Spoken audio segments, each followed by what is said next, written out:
نستغفر ونعوذ بالله من شرور أنفسنا ومن يهد الله فلا مضل له ومن يضلل فلا هادي له وأشهد أن لا إله إلا الله وحده لا شريك له وأشهد أن محمدا عبده ورسوله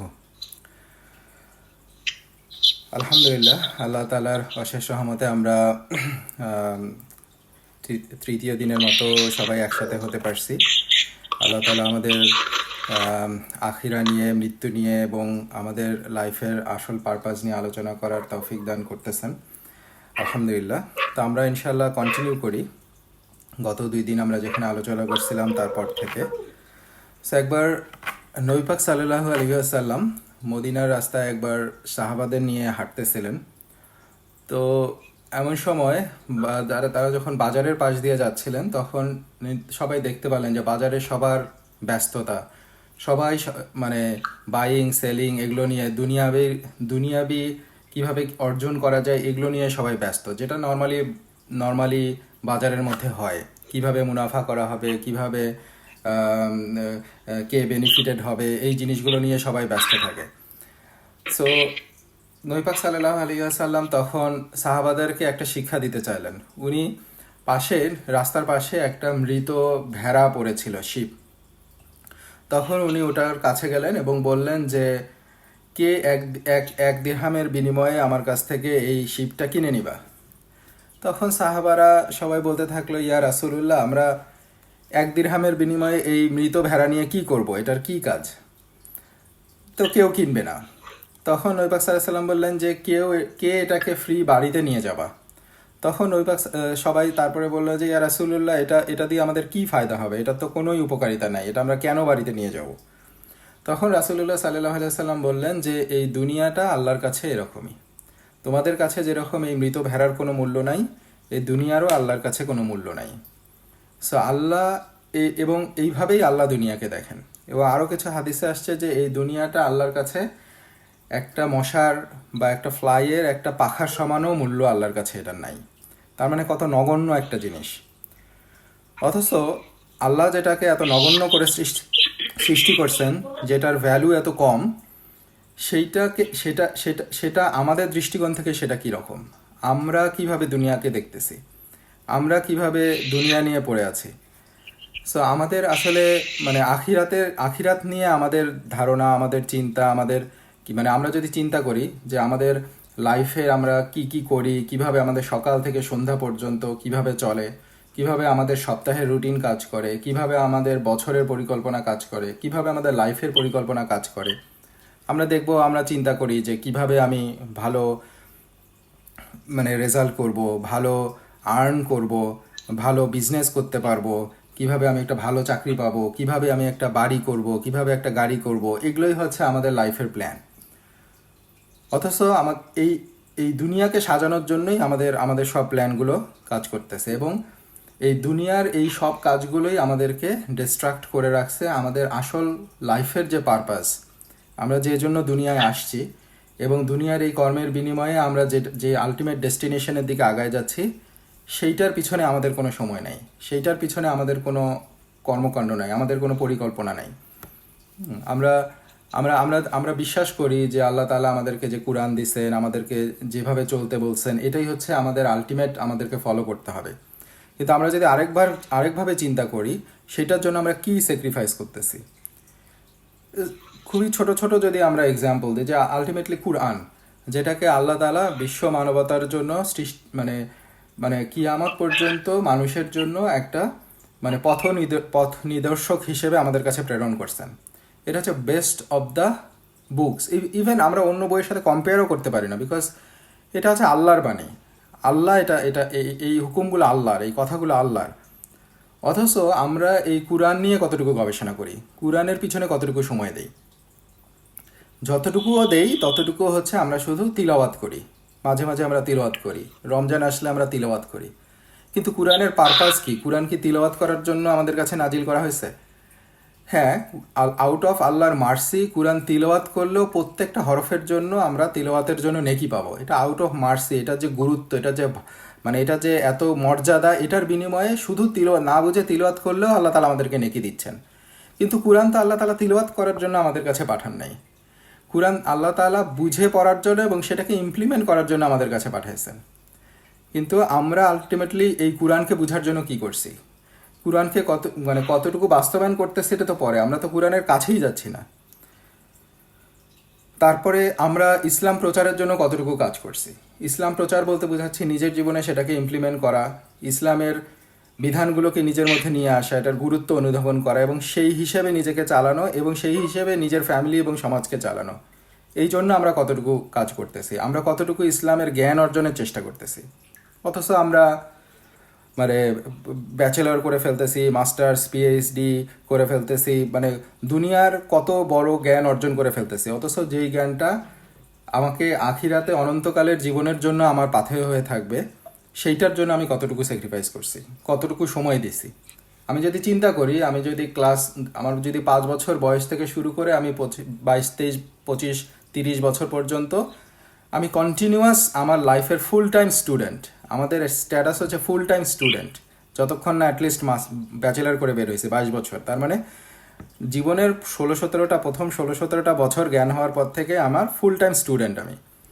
so এই যে study করতেছি, আমার লাইফের যে 3 ভাগের 1 ভাগ সময় আমি স্টাডির পিছনে ব্যয় করতেছি, সেইটা কিসের জন্য? আমি তারপরের আমার আরেকটা লাইফের মিডল স্টেজে গিয়ে আমি কিছু ইনকাম করতে পারবো, আমি দুনিয়াতে ভালো থাকতে পারবো। অথচ আমার এখানে ইসলামের স্টাডিটা কোথায়, ইসলামের জ্ঞান অর্জনটা কোথায়? এখন আউট অফ মার্সি আল্লাহ তাআলা আমাদেরকে কি করছেন? আল্লাহ কি আমাদের এই দুনিয়ার জ্ঞান অর্জন করতে নিষেধ করছেন বা এগুলো আমরা করতে পারবো না? আমরা সবই করব। এটাই হচ্ছে ইসলামের বিউটিটা, যে আমরা আলটিমেটলি আমি দুনিয়াকেও সাজাবো। আমরা যখন দোয়া করি আমরা কি বলি যে আল্লাহ তাআলা আমাকে দুনিয়াতেও দাও এবং দুনিয়াতেও বরকত দাও এবং আখিরাতেও বরকত দাও। রাব্বানা আতিনা ফিদ দুনিয়া হাসানাতা ওয়া ফিল আখিরাতি হাসানাতা। তো আলটিমেটলি কিন্তু আমাদের যেটা ল্যাকিংস সেটা হচ্ছে যে আমরা শুধুমাত্র দুনিয়া করতেছি। আমি মাস্টার্স করব, পিএইচডি করব, ডাক্তার হব, সবই করব, কিন্তু এগুলোর একটা পারপাস থাকবে। আমি কেন এগুলো করব? এগুলো করব আমি আখিরাতকে অনুসন্ধানের জন্য। আমি একটা ডাক্তার হব কারণ এটাতে আমি আমি আমি আমি আমার সমাজের সেবা করতে পারবো, এটা দিয়ে মানুষের উপকার করতে পারবো। আমি যদি ঠিকভাবে আমার কাজটা করতে পারি, এটার বিনিময়ে আল্লাহ তাআলা আমাকে আখিরাত দান করবেন। আমি ভালো করে পড়াশোনা করব, সমাজে উঁচু জায়গায় যাব, ভালো একটা চাকরি করব, কারণ আমি সমাজে কিছু করতে চাইলে আমার অর্থের প্রয়োজন হবে, আমার ইনফ্লুয়েন্সের প্রয়োজন হবে। এই কাজটা দিয়ে আমি কি করব? সমাজে একটা চেঞ্জ আনবো, মানুষকে ইসলামের পথে ডাকবো, আমার কথা আর 10 জন মানুষ শুনবে, আমি মানুষকে ফিনান্সিয়ালি হেল্প করতে পারবো। সো আমার উদ্দেশ্য হবে এগুলো। কিন্তু আমরা আলটিমেটলি সেগুলো থেকে সরে গিয়ে আমরা দুনিয়াকে অর্জনের জন্যই আমরা কাজ করতে থাকি। আমাদের এই কাজগুলো সব কিছুই হচ্ছে দুনিয়ামুখী। আমি দুনিয়াতে অর্থ সম্পদ অর্জন করব কারণ আমি দুনিয়াতে হাই স্ট্যাটাস পাবো। আমি দুনিয়াতে জ্ঞান অর্জন করব, বড় বড় ডিগ্রি নিব, কারণ আমাকে সবাই তখন সম্মান করবে। আমি দুনিয়াতে আমার ছেলে মেয়েকে আমি দেখতে চাই, আমার ছেলে মেয়েদেরকে আমি কি বলছি যে তোমাদেরকে ফার্স্ট হইতে হবে পরীক্ষায়, তোমাদেরকে একটা ভালো চাকরি করতে হবে, বড় চাকরি করতে হবে, সবার থেকে বড় হইতে হবে। কেন? কারণ এটা আমাকে রেসপেক্ট দেবে সমাজে। তার মানে যে কাজটা ইসলামেও জায়েজ সেটা আমি করলাম, কিন্তু আমার ইন্টেনশন এবং আমি কি উদ্দেশ্যে এটাকে করতেছি, এই জন্যই আলটিমেটলি আমি আইদার এটাকে আমার আখিরাতে কাজে লাগাতে পারছি আর আখিরাত থেকে দূরে থাকতে পারতেছি, আখিরাত থেকে এটা আমাকে দূরে সরায় নিয়ে যাচ্ছে। সো আমি কি উদ্দেশ্যে করতেছি এবং কিভাবে করতেছি। সো এই জন্যই এটাই আমরা আলোচনা করতেছিলাম এর আগের 2টা লেকচারে, যে আলটিমেটলি আমাদের লাইফের আসলে পারপাসটা কি। আমি কিভাবে আমার দুনিয়াটাকে সাজাবো যাতে আমার ইটারনাল লাইফ, যেটা হচ্ছে অসীম, যে আমার সময়, আমার লাইফ, যেটা মৃত্যু পরপরেই আমার আখিরা শুরু হয়ে যাচ্ছে, এইটাকে যাতে আমি না ভুলে যাই। এইটাই যে আমার আসল উদ্দেশ্য, এটা যাতে না ভুলে যাই। এই জন্যই আমার দুনিয়াকে আমাকে সেইভাবেই সাজাইতে হবে। তো এই আলোচনাগুলোর মধ্যে আমরা গত 2 দিন যেটা আলোচনা করছিলাম, প্রথম আলোচনাটাই ছিল যে আমাদের যে এই দুনিয়াটা হচ্ছে ক্ষণস্থায়ী এবং আমাদের যে আসল ঠিকানা আখিরা, এটা নিয়ে একটু রিফ্লেক্ট করা, এটা নিয়ে একটু আত্ম উপলব্ধি করার চেষ্টা করা। সেটা আমরা করার চেষ্টা করছি কুরআনের বিভিন্ন আয়াত এবং হাদিস থেকে। এবং গত লেকচারে আমরা যেটা আলোচনা করছি যে আমাদের আলটিমেট ডেস্টিনেশন, আমরা যে মৃত্যুর দিকে আগায় যাচ্ছি, কার কখন মৃত্যু হবে এটা একটা জিনিস, এবং কে কত বছর আমরা বাঁচবো সেটা একটা জিনিস, বাট আমরা বিলিভ করি তকদিরে আমাদের সবকিছু নির্দিষ্ট আছে, আমাদের হায়াত নির্দিষ্ট আছে। তার মানে যে যত বছরই পাই না কেন, এইটা সবার ক্ষেত্রেই সত্য, এইটুকু কনফার্ম করে বলা যায় যে আমরা মৃত্যুর কাছাকাছি আগায় যাচ্ছি। কবে আমার মৃত্যু হবে আমি জানি না, কিন্তু এতটুকু কনফার্ম যে যেহেতু আমার বয়সটা নির্দিষ্ট হয়ে গেছে, সো আমি আলটিমেটলি আমার মৃত্যুর দিকে যাচ্ছি। প্রত্যেকটা মুহূর্ত পার হচ্ছে, আমি আলটিমেটলি আমার ফাইনাল যে আমার ডেস্টিনেশন মালাকাল মৌত আমার কাছে আগায় আসতেছে। এবং এটা আমরা দেখি আমাদের আশেপাশে, এটা যে কোনো সময় যে কারো ক্ষেত্রে হইতে পারে। সেটা যেহেতু যে কোনো সময় যে কারো ক্ষেত্রেই হইতে পারে, এটা যেহেতু ওই ক্রম মেনে চলে না যে সন্তানের আগে হবে, তারপরে আঙ্কেলের হবে, তারপরে দাদার হবে, এইটা যেহেতু না, এটা যেহেতু যে কারো ক্ষেত্রে যে কোনো সময় হইতে পারে, একদম সুস্থ সবল মানুষের ক্ষেত্রেও যে কোনো সময় হয়ে যাইতে পারে। নট নেসেসারি মেডিকেলি সে মানে এটা আসতে পারে, তাই সে রোড অ্যাক্সিডেন্টেও মারা যেতে পারে, যে কোনোভাবে মারা যেতে পারে। তার মানে এটা এতটাই আনসার্টেন যে আমি পুরোপুরি ফিট থাকলেও আমি মারা যেতে পারি। এইটার জন্য আমার প্রিপারেশনটা কি? মৃত্যুর কথা স্মরণ করা। কারণ এইটা যখনই চলে আসবে তখনই তো আমার আলটিমেট আখিরাতকে পাওয়ার জন্য যে কাজগুলো আমি করতেছিলাম সেগুলো তো বন্ধ হয়ে গেল, আমার রাস্তাটা তো বন্ধ হয়ে গেল, আখিরাতকে অর্জন করার সুযোগগুলো শেষ হয়ে গেল। সেই জন্য যতক্ষণ না আমার মৃত্যু আসতেছে ততক্ষণ ওই মৃত্যুর কথা স্মরণ করা এবং মৃত্যুর জন্য নিজেকে প্রিপেয়ার করা। এবং এগুলো আমরা বিভিন্ন হাদিস এবং বিভিন্ন এক্সাম্পল দিয়ে বোঝার চেষ্টা করতেছিলাম এটার গুরুত্বটা কি। এবং আমরা আলোচনা করছিলাম যে মৃত্যুর সময়ের অবস্থাটা কি হয়, মৃত্যুর সময় কিভাবে মানে মৃত্যুর আগে সাখারাতুল মাউত, এবং এই সময় যে শয়তান মানে সাখারাতুল মাউতটা হচ্ছে যে মৃত্যু যন্ত্রণা, মৃত্যুর আগের যে যন্ত্রণাটা, এইটার সম্পর্কে আলোচনা করছিলাম। এবং এই সময় যে শয়তান তার লাস্ট এফোর্ট, সবচেয়ে বড় এফোর্টটা দিয়ে আমাদেরকে বিভ্রান্ত করার চেষ্টা করবে, সেইটা নিয়ে আলোচনা করছিলাম। সো আমরা যদি বিভ্রান্ত হতে না চাই এবং যে কোনো সময় যে মৃত্যু চলে আসতে পারে, এই মৃত্যুর পর আমরা যাতে হাহুতাশ না করি। যেরকম আমরা দেখছিলাম প্রত্যেকটা মানুষই হাহুতাশ করতে থাকবে, কেউ কেউ হাহুতাশ করবে তার পাপগুলো দেখে, তার পাপ মোচনের জন্য দুনিয়ায় ফেরত আসতে চাইবে।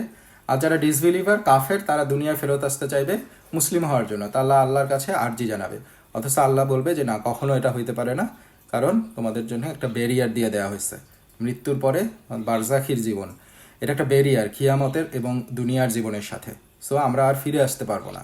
সো এটাই হচ্ছে আমাদের লাস্ট চান্স। আমরা জানি না আমাদের সেই লাস্ট চান্সটা কতক্ষণ থাকবে, মানে ওই সময়টুকু কতটুকু সময় আমাদেরকে সেই ছাড়টা দেওয়া হবে। সেটা হতে পারে আর 1 মাস, 2 মাস, 5 বছর, 10 বছর। বাট এটা যখন আসবে এটা সাডেনলি আসবে, কখনো বলে আসবে না। মালাকাল মৌত কারো কাছে কোনো অ্যাপয়েন্টমেন্ট নেবে না যে তোমার আগামী সপ্তাহের এতটার সময় আমি তোমার কাছে আসবো। এটা প্রত্যেকটা মানুষের জন্য সাডেন, এবং যখন আসবে শুধুমাত্র তখনই আমরা বুঝতে পারবো মালাকাল মৌত চলে আসছে। তার 1 মুহূর্ত আগে আমাদেরকে কোনো ওয়ার্নিং দেওয়া হবে না। সো এই জন্যই আমরা সবসময় ওয়ার্নড থাকি, আমরা সবসময় এটা নিয়ে চিন্তা করি। এটাই ছিল আমাদের মানে আলোচনার মেইন বিষয় গত লেকচারে। তো আজকে আমরা যেটা ইনশাআল্লাহ একটু আলোকপাত করার চেষ্টা করব সেটা হচ্ছে যে এই মৃত্যু নিয়ে আমরা আলোচনা করলাম, এই মৃত্যুর সময়টা আসলো, এখন আমাদের কি হবে। আমাদের আলহামদুলিল্লাহ এগুলো হচ্ছে সবই গায়েবের খবর।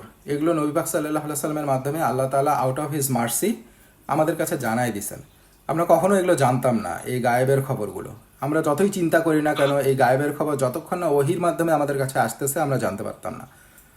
সো আজকের যেটা আলোচনা, এটা পুরোটাই হচ্ছে গায়েবের খবর। সেটা কি? আমার মৃত্যুর সময় একটা আত্মার কি অবস্থা হয়, মৃত্যুর পরে আত্মাটা কোথায় যায়, এবং কবরের আযাবটা কিভাবে হয়। সো এটা পুরোটাই গায়েব। কেউ এটা কেউ এটা দেখে নাই, কেউ এটা এক্সপেরিয়েন্স করে নাই। কেউ এটা এক্সপেরিয়েন্স করে নাই বলতে বোঝাচ্ছে যারা জীবিত তাদের মধ্যে কেউ এক্সপেরিয়েন্স করে নাই, এবং কেউ এটার খবর কোনো সায়েন্স কোনো কিছু দিয়ে আমরা এটা বের করতে পারবো না। পুরোটাই হচ্ছে গায়েবের খবর। কিন্তু এটা এতটাই সার্টেন এবং এতটাই ইম্পর্টেন্ট আমাদের জন্য, যেটা আমরা বুঝলাম বা যেটা আমরা আলোচনা করব, যেটা যে কোনো মুহূর্তে যে কারোর জন্য আমাদের এটাতে আমরা ফেস করতে পারি। সো আমরা ইনশাআল্লাহ বারা বিন আজিব রাদিয়াল্লাহু তাআলা আনহু, ওনার একটা বেশ বড় একটা হাদিস আছে, যে হাদিসটা বর্ণনা করছে যে মৃত্যুর সময়ের অবস্থাটা কি হবে, মৃত্যুর সময়ে আমরা কোন কোন স্টেজের মধ্যে দিয়ে যাব। এটা নবী পাক সাল্লাল্লাহু আলাইহি সাল্লামের একটা বড় হাদিসের মধ্যে এই বর্ণনাটা আসছে। তো আমরা ইনশাআল্লাহ হাদিসটা গো থ্রু করব। হাদিসটা হচ্ছে যে একবার নবী পাক সাল্লাল্লাহু আলাইহি ওয়াসাল্লাম এক আনসারি সাহাবী জানাজায় শরিক হলেন। তো তখনও খনন কাজ শেষ হয় নাই, কবর খননের কাজ চলতেছিল। তো এই সময় নবী পাক সাল্লাল্লাহু আলাইহি সাল্লাম কিবলামুখী হয়ে বসেছিলেন এবং তার চারপাশে সাহাবারা বসেছিলেন। তো উনি কাঠি দিয়ে মাটির মধ্যে খোঁচাচ্ছিলেন, এবং একবার আকাশের দিকে তাকাচ্ছিলেন, একবার জমিনের দিকে মাথা নিচু করতেছিলেন। তো এভাবে তিনি 3বার করলেন এবং তারপর উনি বললেন যে তোমরা আল্লাহর কাছে কবরের আযাব থেকে আশ্রয় চাও। এবং তিনি দোয়া করলেন যে হে আল্লাহ, আমি আপনার কাছে কবরের আযাব থেকে আশ্রয় চাই। এরপর উনি বলতে শুরু করলেন যে আলটিমেটলি এই কবরের সময় এই মৃত্যুর সময়ের অবস্থাটা কি হয়। তো উনি বললেন যখন যখন আমি পুরোটা না পড়ে আমি নিজের ভাষাতে বলি, বাট এখানে এক্সপ্লেইনটা মানে তাহলে হয়তো আর একটু ইন্টারেক্টিভ হবে। সেটা হচ্ছে যে যখন মুমিন বান্দার অবস্থা, দুইটা অবস্থা, একটা হচ্ছে মুমিন বান্দার অবস্থা আর একটা হচ্ছে কাফেরদের অবস্থা বা জালিমদের অবস্থা।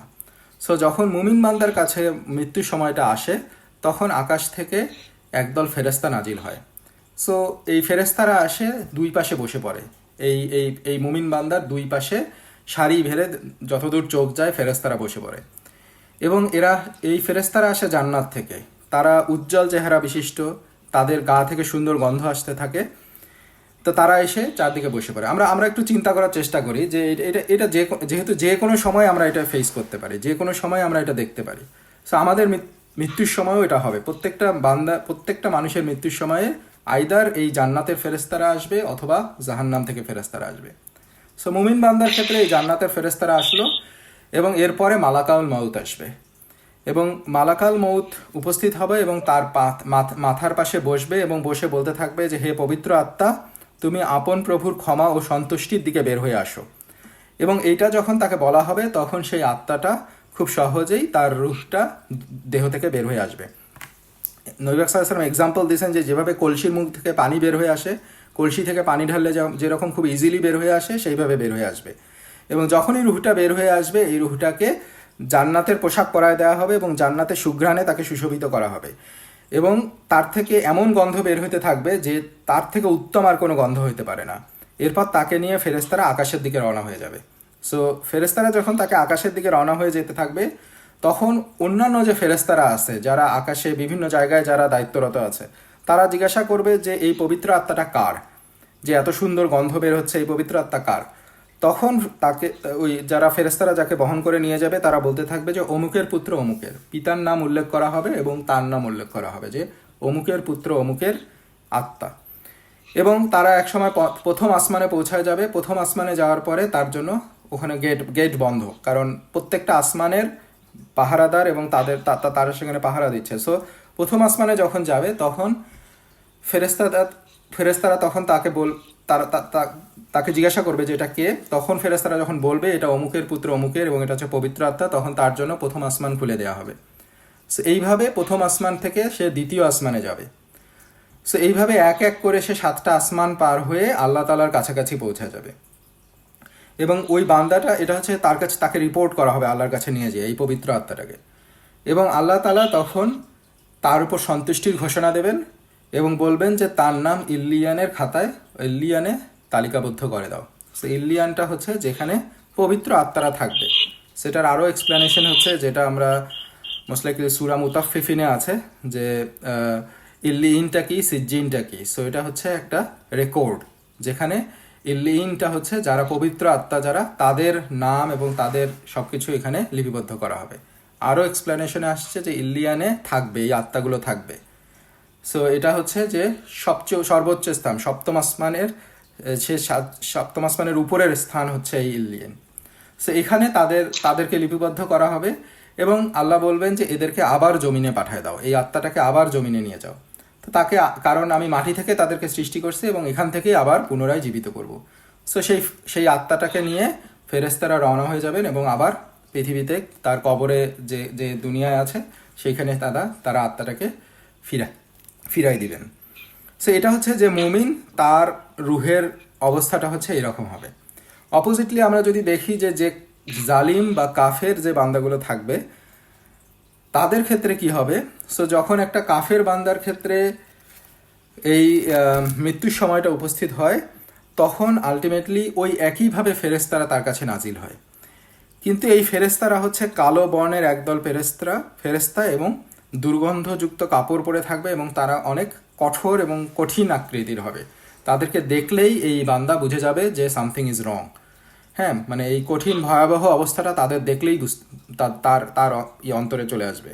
এবং এরপরে মালাকাল মউত আসবে একইভাবে কিন্তু মালাকাল মৌতের মানে অগ্নিমূর্তি ধারণ করে আসবে, এবং সে এসে বলবে, অপবিত্র আত্মা, আল্লাহর ক্রোধ এবং অসন্তুষ্টির দিকে বের হয়ে আসো। কিন্তু এই এই এই কাফির বা এই ফাসিক, এই পাপির আত্মা তো অন্তর থেকে সে বের হতে চাইবে না, কারণ সে তো বুঝে যাবে যে তার তার কি পরিণতি হতে যাচ্ছে। এই আত্মাটা দেহের মধ্যে দৌড়াদৌড়ি করতে থাকবে এবং পালানোর চেষ্টা করবে। এখন বর্ণনায় আসছে যে এটা ফেরেস্তারা তাকে এমনভাবে টেনে বের করে নিয়ে আসবে, মালাকাল মৌত এই আত্মাটা এমনভাবে বের করে নিয়ে আসবে যেমনভাবে যে পেরেককে ভিজা পশমের মধ্যে থেকে টেনে বের করে নেওয়া হয়। সো আরও এক্সপ্লানেশনটা হচ্ছে এরকম যে একটা যদি কাঁটাযুক্ত কোনো কিছু, একটা ধরি স্টিক, তার মধ্যে অনেকগুলো কাঁটা আছে, এটাকে যখন আমি কোনো কিছুর মধ্যে টেনে বের করব, এটার অবস্থাটা কি হবে? সব এই মাংস, হাড়, এগুলো সব টেনে হিচড়ে সেই জিনিসটা বের হয়ে আসবে। সো এই আত্মাটাকে এমনভাবে টেনে হিচড়ে বের করে নিয়ে আসা হবে। সে এই বের হয়ে আসার সময় তার শরীরে সব রগ, মানে মাংস, এগুলো সব ছিন্ন বিচ্ছিন্ন হয়ে যাইতে থাকবে। আমরা হয়তো এটা ফিজিক্যালি দেখবো না, কিন্তু এটা হচ্ছে আলটিমেটলি গায়েবের জিনিস। এটা তাকে সেই সেই কষ্টটা তাকে পাইতে হবে আর কি। তো এরপর যখন সেই আত্মাটা বের হয়ে আসবে, এই আত্মাটাকে নিয়ে ওই ফেরেস্তারা লানত করতে থাকবে এবং তাকে দুর্গন্ধযুক্ত কাপড় পরা দেওয়া হবে, এবং ফেরেস্তারা কেউ এটাকে হ্যান্ডেল করতে চাবে না, কেউ হাতে নিয়ে, কেউ এটাকে যেরকম করে একটা জান্নাতি ফেরেস্তা বা একটা মুমিন বান্দার জান্নাতের রুহ বা মুমিন বান্দার রুহকে ফেরেস্তারা মানে আলিঙ্গন করে নিয়ে গেছিল, সম্মান দিয়ে নিয়ে গেছিল, এই আত্মাটাকে কেউ বহন করতে চাইবে না। তারা যখন নিয়ে যাবে তখন আলটিমেটলি ধিক্কার দিতে থাকবে অন্য ফেরেস্তারা, এবং তারা যখন প্রথম আসমানে পৌঁছায় যাবে, যখন তারা বলা হবে অমুকের পুত্র অমুকের এই অপবিত্র আত্মা, তখন তাকে ধিক্কার জানানো হবে এবং তার জন্য আসমানের দরজাটা খোলা হবে না।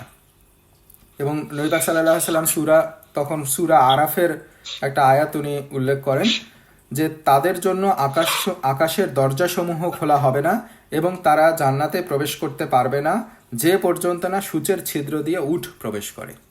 তার মানে এটা আসলে কখনো তাদের জন্য সম্ভব না যে তারা জান্নাতে প্রবেশ করবে। এবং তাদেরকে কি করা হবে? তাদেরকে আল্লাহ তাআলা ঘোষণা করবেন, তাদের উপর অসন্তুষ্টির ঘোষণা করবেন, এবং তাদেরকে তার আত্মাটাকে আবার ছুঁড়ে ফেলা হবে কবরে, দুনিয়াতে, এবং সেখান থেকে তাকে পুনরুত্থান করা হবে।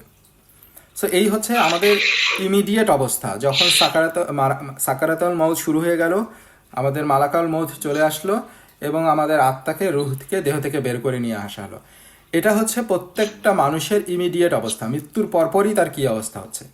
এরপরে তার আত্মাটাকে আবার কবরের মধ্যে ফিরায় দেওয়া হচ্ছে। সো প্রতিমধ্যে তাকে দাফন কাফন করা হবে। তো এরপরে আমরা যাব যে আলটিমেটলি কবরে যখন দাফন কাফন করা হয়, এরপর তাদের পরিণতিটা কি হয়। সের আগে আমরা যদি দেখি যে এই কবরের অবস্থাটা কি, যে এই কবর হচ্ছে আলটিমেটলি আমাদের একটা কি ফাইনাল ডেস্টিনেশন, আমাদের আসল ঘর।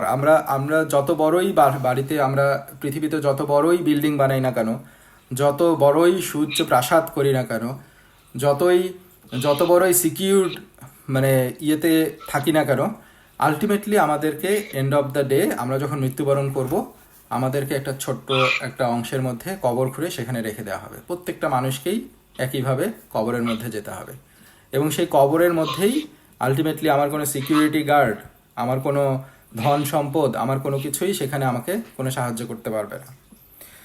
উসমান রাদিয়াল্লাহু তাআলা আনহু যখনই কবরের কথা আসতো, তখনই উনি প্রচণ্ড কান্নাকাটি করতেন।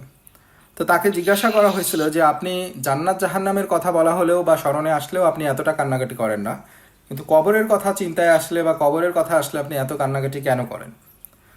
উসমান রাদিয়াল্লাহু তাআলা আনহু বলছিলেন যে আমি রাসূল সাল্লাল্লাহু আলাইহি সাল্লামকে বলতে শুনছি যে কবর হচ্ছে আমাদের ফার্স্ট স্টেপ, আখিরাতের ফার্স্ট স্টেপ হচ্ছে কবর। যার কবরটা সহজ হবে, তার হাসরের ময়দান, জান্নাত, মানে তার পরের স্টেপগুলো সহজ হয়ে যাবে।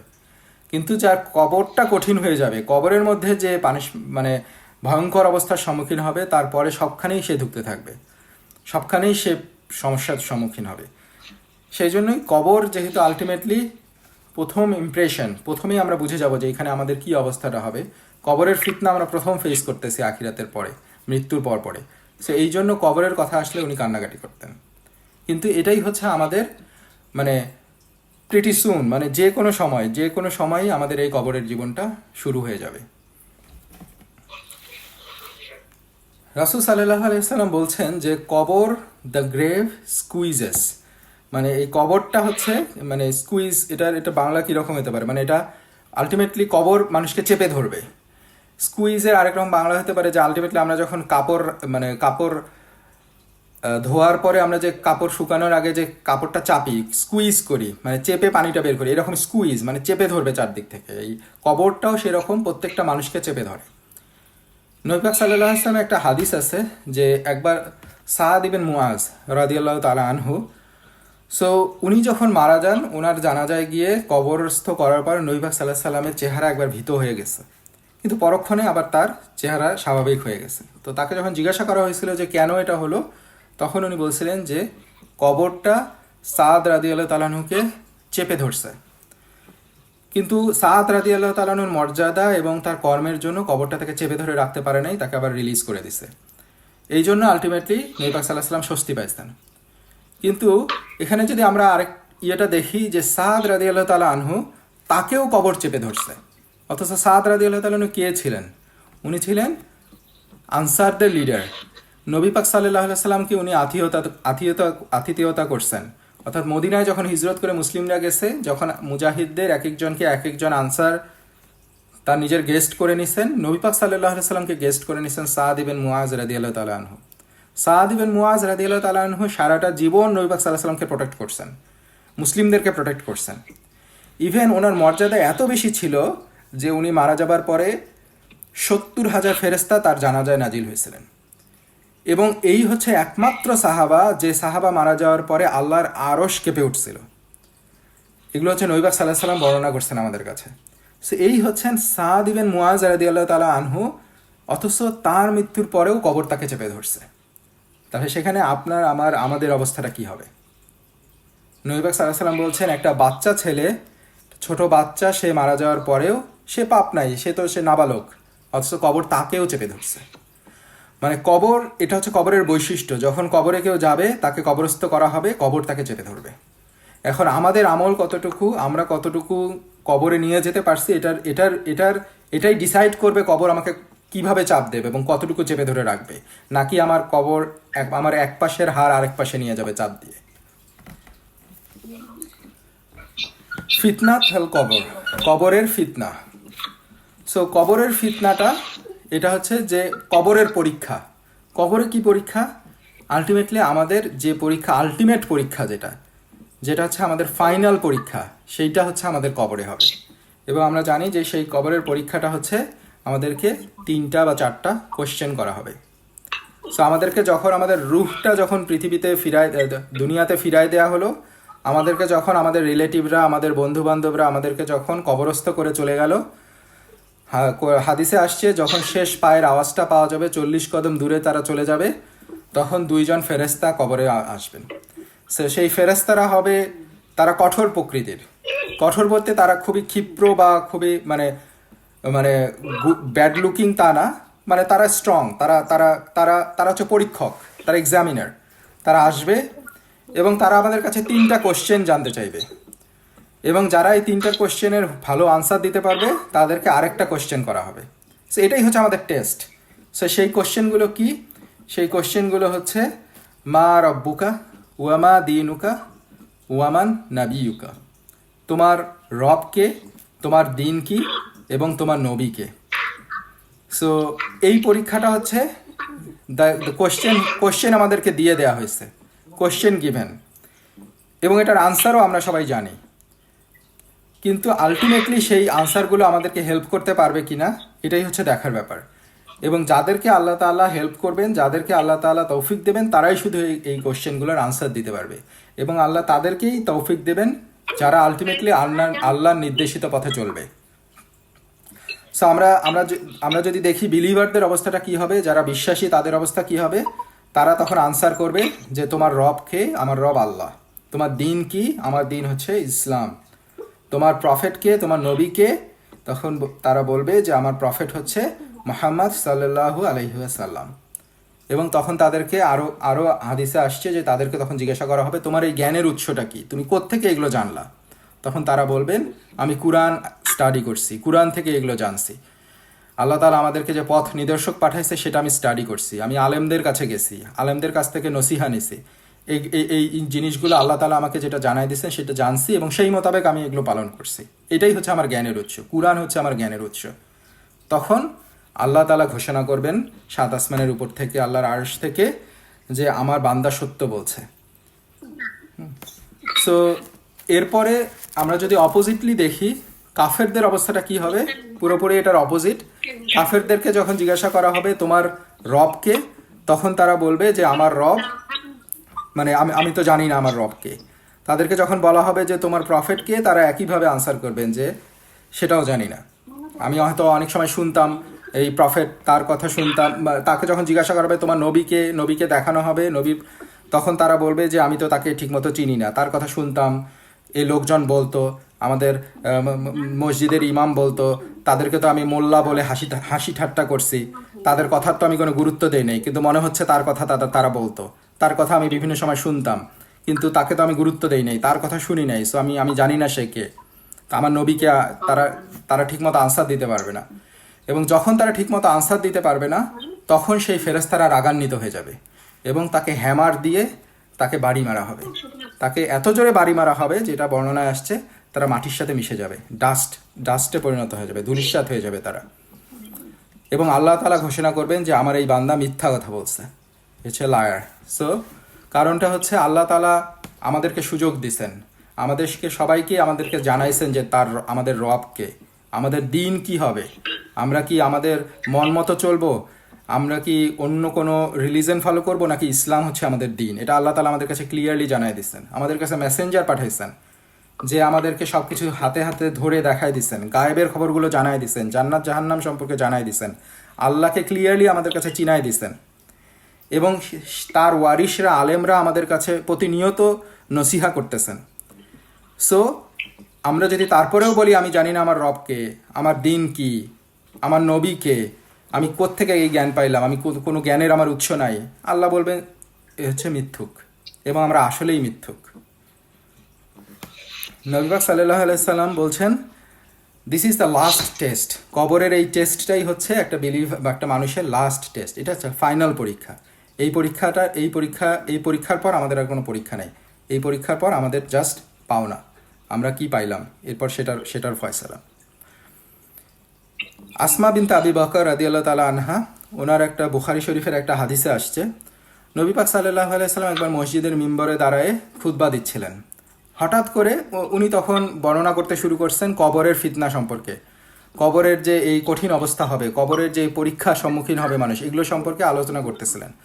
হঠাৎ করে মসজিদে অনেক বেশি কান্নার রোল পড়ে গেল, সবাই অনেক উচ্চস্বরে কান্না শুরু করলো, এবং এত জোরে জোরে কাঁদতে শুরু করলো যে আলটিমেটলি নবী পাক সাল্লাল্লাহু আলাইহি সাল্লাম কী বলতেছেন এটা কেউ শুনতে পাচ্ছে না। যখন সবার কান্না থেমে গেল, তখন উনি আরেকজনকে জিজ্ঞাসা করলেন যে নবী পাক সাল্লাল্লাহু আলাইহি সাল্লাম কী বলতেছিলেন। তখন নবী পাক সে বলল যে নবী পাক সাল্লাল্লাহু আলাইহি সাল্লাম কবরের ফিতনা সম্পর্কে বলতেছিলেন, এবং উনি বলতেছিলেন যে আমার কাছে কবরের ফিতনা, বা আমরা কবরে কি ফিতনার মধ্যে দিয়ে যাব, কি পরীক্ষা, কি পরিবেশের মধ্যে দিয়ে যাব, কি অবস্থার মধ্যে দিয়ে যাব, এটা আমার কাছে প্রকাশ করা হয়েছে, আমার কাছে রিভিল করা হয়েছে। এবং এটা হচ্ছে এত বড় ফিতনা যে এটা হচ্ছে সিমিলার টু দ্য ফিতনা আর দাজ্জালের ফিতনার মতো ফিতনার মধ্যে দিয়ে যাব, কঠিন অবস্থার মধ্যে দিয়ে যাব। সো সাহাবারা যখন এই কবরের ফিতনার কথা শুনছেন, কবরের কঠিন অবস্থার কথা শুনছেন, তারা আলটিমেটলি কান্নার রোল পড়ে গেছে তাদের মধ্যে। সো এবং তারা এতটাই কান্না করতেছিলেন যে আলটিমেটলি অন্যরা কেউ তার নবী সাল্লাল্লাহু আলাইহি সাল্লামের কথাও শুনতে পাচ্ছিলেন না। সো কবরের কথা যখন আসে, তখন সাহাবাদের অন্তর ছিল সফট, তাদের অন্তর ছিল আখিরামুখী। তারা জানতো যে এটাই হচ্ছে আমার আলটিমেট ডেস্টিনেশন, এবং সেটার কথা যখন তাদেরকে স্মরণ করায় দেওয়া হয়েছে, সেটার খবর যখন তাদেরকে দেওয়া হয়েছে, তারা কান্নায় ভেঙে পড়ছে। অথচ আমাদের হার্ট হচ্ছে রাফ, আমরা কবরের কথা শুনবো, কিন্তু আমাদের অন্তরে সেটা দাগ কাটে না। আমরা দেখবো যে আমাদের আত্মীয় স্বজন মারা যাচ্ছে, আমার চোখের সামনে আমার বাবা মারা যাচ্ছে, আমার চোখের সামনে আমার সন্তান মারা যাচ্ছে, আমার চোখের সামনে আমার কলিগ মারা যাচ্ছে, আমার বন্ধু মারা যাচ্ছে, তাকে কবরে শোয়ায় রেখে আসবো, পরক্ষণে এসেই আমি আমার দুনিয়া নিয়ে ব্যস্ত হয়ে যাব। অথচ এখানে যে কালকে যে আমাকে আমার সন্তানরা রেখে আসবে, আমার প্যারেন্টসরা রেখে আসবে, আমার কলিগরা রেখে আসবে, আমার আত্মীয় স্বজন রেখে আসবে, এই রিয়েলাইজেশনটা আমাদের মধ্যে আসে না। আমাদের অন্তর হচ্ছে কঠিন। অথচ সাহাবাদের অন্তর বা মুমিন বান্দার অন্তর হচ্ছে সফট। যখনই তার কাছে কবরের কথা বর্ণনা করা হবে, মৃত্যুর কথা বর্ণনা করা হবে, আখিরাতের কথা বর্ণনা করা হবে, সে আল্লাহর কাছে তওবা করবে, আল্লাহর কাছে ফিরে আসবে।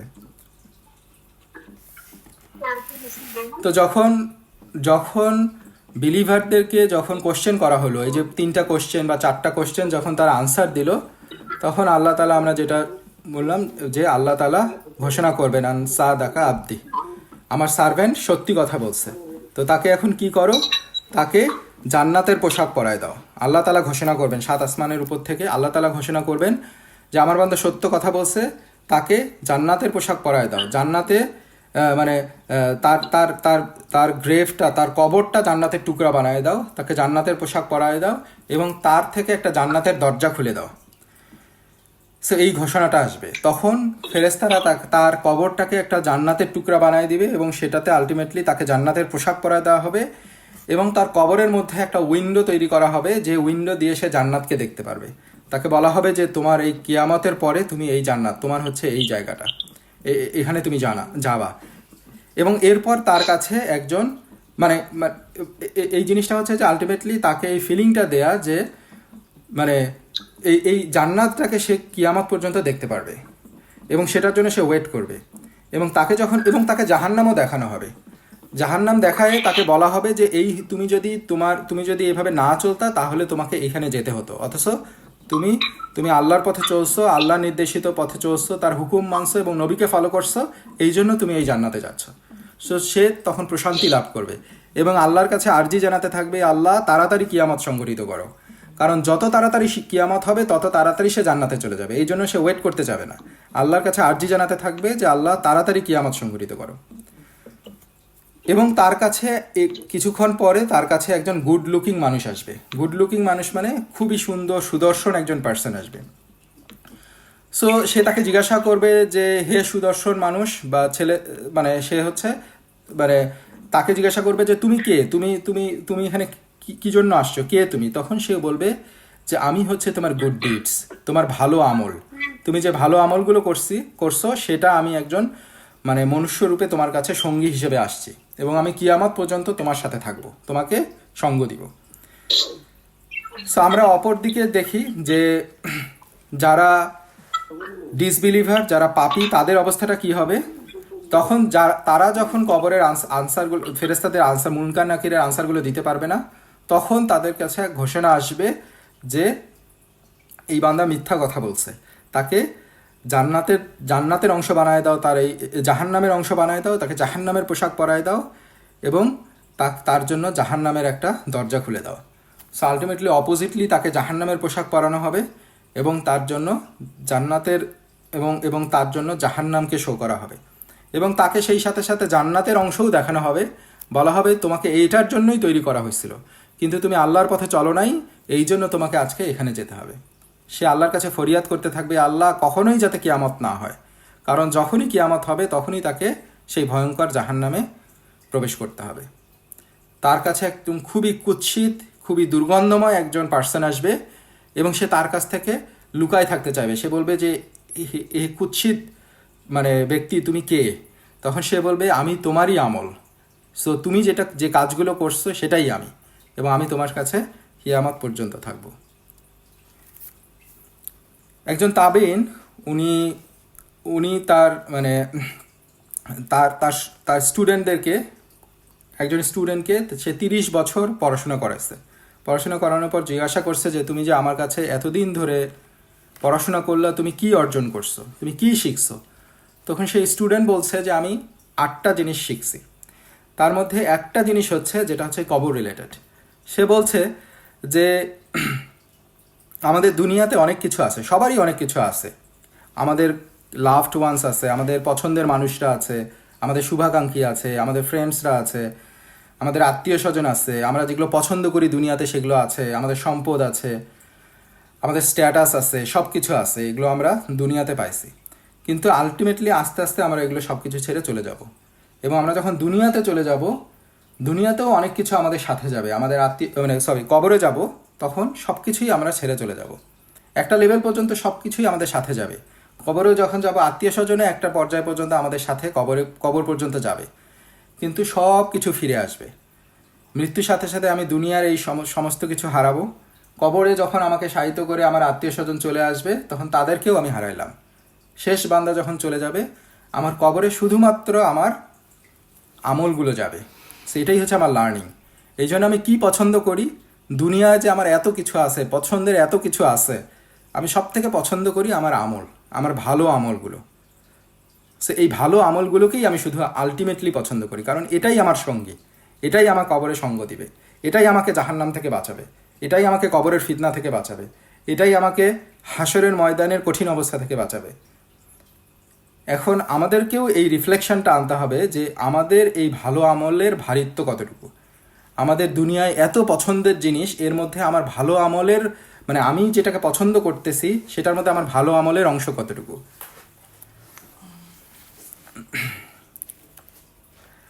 সো এরপরে আমরা জাস্ট কবরের আজাব কাদের হয়, কী রকম আজাব হয় এটা নিয়ে একটু আলোচনা করব, এবং কাদের আজাব হয় এটা নিয়ে আলোচনা করে ইনশাল্লাহ শেষ করব। সো একটা কোয়েশ্চেন হচ্ছে যে কবরে আসলে মুসলিমদের আজাব হবে নাকি শুধু কাফেরদের আজাব হবে। সো এটা যেটা হচ্ছে যে আলটিমেটলি কাফেরদের মুনাফিকদের আজাব তো হবেই, সেই সাথে সাথে পাপী মুসলিমদেরও আজাব হবে। সেই পাপী মুসলিমদের যাদের আমল নামার ঘাটতি থাকবে তাদের আজাব হইতে থাকবে। সো একটা তো হচ্ছে যারা জালিম, যারা পাপী, ভয়ঙ্কর পাপী, তারা মুসলিম হলেও আল্লাহ তাআলা তাদেরকে আজাব দেবে, এবং অনেকের ক্ষেত্রে এটা পাপ মোচনের একটা অংশও হবে। আল্লাহ তাআলা এই কবরের আজাবের মধ্যে দিয়ে তার কিছু পাপ মোচন করবেন, যেটা তাকে হয়তো সামনের হাসরের ময়দানে সাহায্য করবে। তার মানে মোট কথা হচ্ছে যে মুসলিমদেরও কবরের আজাব হবে, যারা পাপী মুসলিম। কি কি কারণে কবরের আজাব হয়? সো আমরা জাস্ট দুইটা পয়েন্ট আলোচনা করে শেষ করবো ইনশাল্লাহ 10 মিনিটে। একটা হচ্ছে কি কি কারণে কবরের আজাব হয় এবং কাদের কাদের কবরের আজাব মাফ হয়।